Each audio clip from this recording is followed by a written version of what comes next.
constant search for sustain, guitarists around the world were demanding more and more pedals. In 1965, we get the Burns Buzz-Around, the 2-knob guy. A 3-knob version was released the next year after Baldwin bought Burns guitars. Now this was a great example of pedals that decided to embrace the buzz. Nearly impossible to find one, even a picture. This thing is elusive as f***.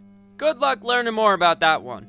Next, in February '66, we get the Tone Bender Mark 1.5. Just months after the initial Mark I debut, they changed to the famous sand-cast aluminum casing, which was later used on Fuzz faces. I'd just like to put it out there, sand-cast enclosures are sexy as f***. This was the same circuit that Vox used for their Italian Tone Bender production, so definitely don't be afraid to buy one of those. The Fuzz face was a close variation of this circuit with a different input capacitor for thicker low ends. The Tone Bender was much more high-mid oriented and sliced through literally everything, thanks in part to its 2 Mollard OC75 germanium transistors. Also in 1966, we get the Mosrite Fuzzrite. It was made by Ed Sanner in Bakersfield, California. The Ventures wanted Mosrite to build them a line of amps with a built-in fuzz circuit. Mosrite bases the circuit on the Red Rhodes fuzz circuit. Remember that guy? And ends up releasing it as a standalone pedal.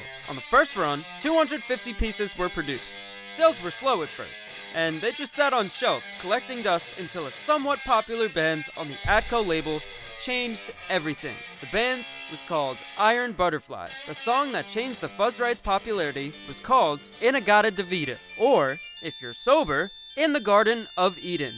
But they were not sober. The psych movement was in, and the sounds were changing. Soon there were other bands using the Fuzzrite, from the rainy rocky shores of Brighton Beach to the fire-ridden hellscape of Malibu.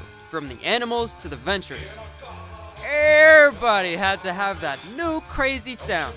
Little did everyone know, Iron Butterfly was about to go where no band had gone before, launching it into the fuzz stratosphere when the unlikely recording of In-A-Gadda-Da-Vida became the first recording ever in history to go to platinum sales status.